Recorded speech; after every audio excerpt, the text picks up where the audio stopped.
یار تقلید څه ته ویل کیږي؟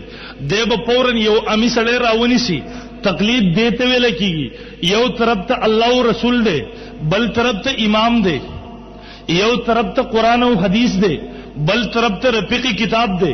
الله او رسول پر خودل د دې په مقابله کې امام منل، الله او رسول پر خودل د دې په مقابله کې امام منل، قرآن او حدیث پر خودل د دې په مقابله کې رفیقی کتاب منل، دا تقلید دی.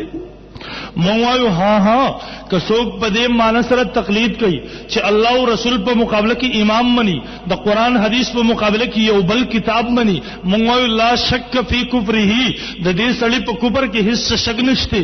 صاحب البیت ادرا بما فیه، د کور مالک ته پته چې زما په کور کې سری تپوس زمونږ نه وکا، جواب بدر لمونږ درکو. مونږ تقلید په کمی معنی سره کوو. مونږ وایو د تقلید تعریف دار حضرت شاه ولی الله رحمه الله په خپل کتاب عقد الجید صفحه 73 درې او یا باندې لیکلي دي، دی وی اتباع الروایت دلالتن، د ماهر شریعت په اقتدا کې په قرآن او حدیث باندې عمل کول، د ماهر شریعت په اقتدا او رهنمایي کې په شریعت باندې عمل کول، دته تقلید ویل کیږي.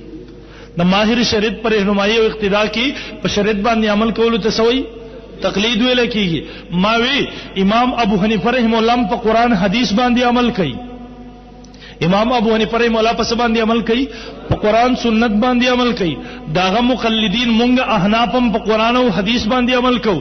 امام ابو حنیفه رحمه الله په شریعت باندې عمل کوي، داغه مقلدین مونږ هم په شریعت باندې عمل کوو.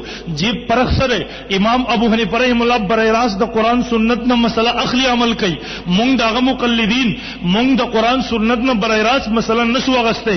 امام ابو حنیفه رحمه الله مسله د قرآن نه اخلي، امام ابو حنیفه رحمه الله مسله د حدیث نه اخلي.